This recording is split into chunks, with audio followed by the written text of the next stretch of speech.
তো এগুলো কি হচ্ছে? গরুর নাম ডোনাল্ড ট্রাম্প, আর কোনো নাম নাই। শুনেন, এগুলো হলো ভিতরের খুব ক্রোধ। ডোনাল্ড ট্রাম্পকে তো পাচ্ছি না।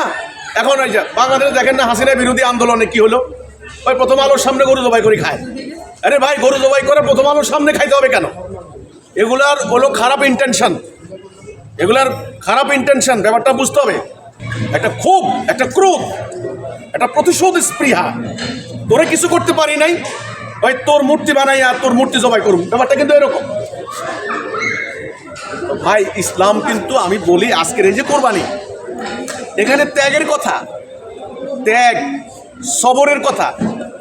ইসমাইল আলাইহিস সালাম বলেছিলেন, আব্বা আপনি কার্যকরী করেন, আমাকে সাবের পাবেন।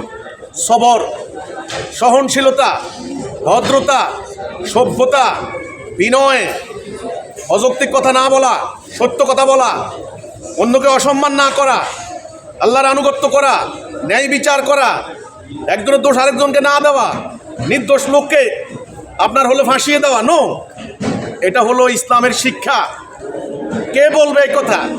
কাকে বলবে? কোথায় বলবো? এখন একটা অরাজকতা চলছে, তা আমি এটাকে সমর্থন করি না ভাই। আপনি একটা মহিষের নাম ডোনাল্ড ট্রাম্প রাখলেন, আপনি এটা মিডিয়াতে ভাইরাল করলেন, তা বিশ্বময় এগুলো বার্তা খুব ভালো যায় না। আর ওরা খারাপ, আমরা খারাপ হবো কেন? আমাদের উত্তম প্রক্রিয়া নাই আরও? আল্লাহ তো কোরআনে বলেছেন, খারাপকে ভালো দিয়ে মোকাবেলা করো, অন্যায়কে ন্যায় দিয়ে মোকাবেলা করো। আমরা ঐক্যবদ্ধ হওয়া দরকার, আল্লাহর আনুগত্য দরকার, তা না করে তো মহিষের নাম ডোনাল্ড ট্রাম্প, অনেকে বলে রূপকর্থ ইত্যাদি, এগুলা আমি ভাই, এগুলা যারা করছেন, যারা প্রচার চালাচ্ছেন, আমি এটাকে সমর্থন করতে পারি।